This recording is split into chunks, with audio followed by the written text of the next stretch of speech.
Greetings, Kindred. I am Voivode Maquette, and welcome back to our World of Darkness and another video in the Blood Sorcery Rituals playlist. I actually have to stop and think about that because I'm trying to stop saying thaumaturgy.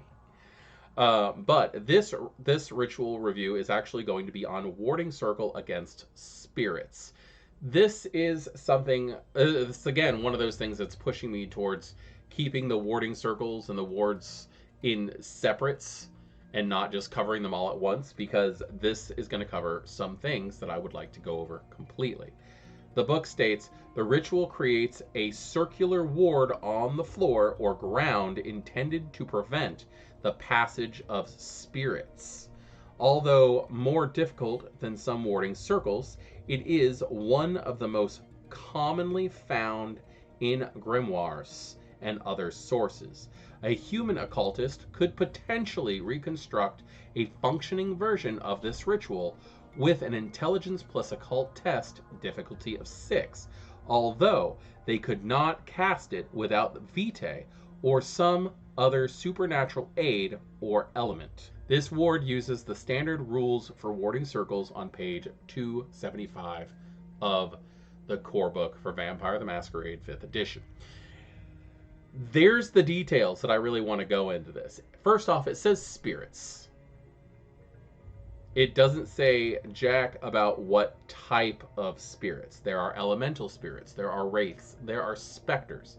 I would actually take this as anything against things that don't have a physical form.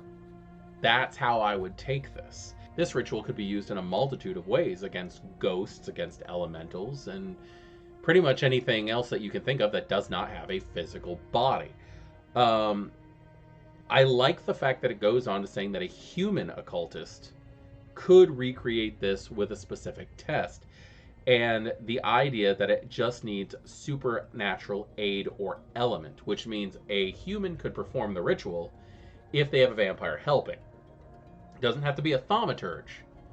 If you've got a ritualist ghoul for a Toreador, and they're using the Toreador's blood as the element, that will do it. That will help them do this.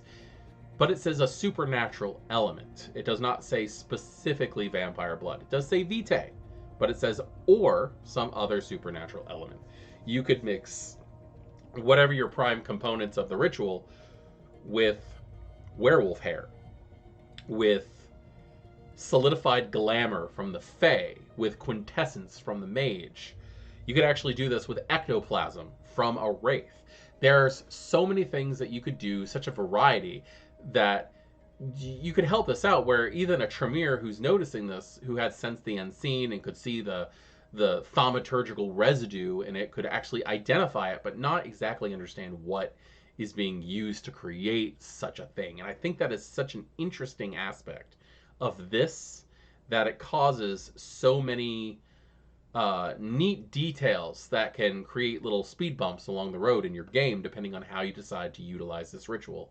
The ingredients says that the caster draws a warding circle with an iron knife dipped in salt and blood. So that's pretty cool, since it uses your standard ghost repellents in the ingredients, your iron and your salt. Again, I understand, short video, but please, let me know what your thoughts are on Warding Circle against spirits, and what you've actually used it on. If it's just all wraiths, or if you've ever used it on anything else. Thank you for joining me for this ritual review, and I will see you next time. Class dismissed.